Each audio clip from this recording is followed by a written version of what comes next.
boys and girls. We are going to sing a little song about two pretty birds. There's one bird, that's Jack, and here's the other bird, this is Jill. So if you want to go get two birds from your house, they don't have to be pretty scarves. They can be two socks, they can be two handkerchiefs, two of Mommy's scarves, whatever you want to do.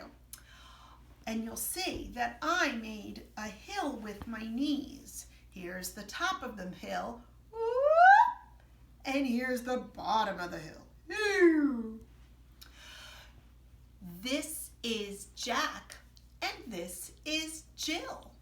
This is Jack, and this is Jill.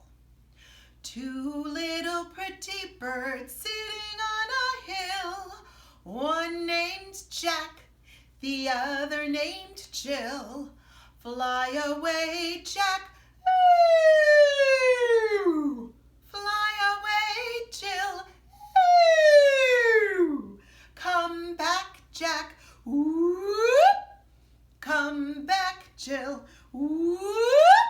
Did you hear that when Jack and Jill went up on top of the hill, my voice went whoop? And when they came down, ooh, my voice went down. See if you could do that by yourself.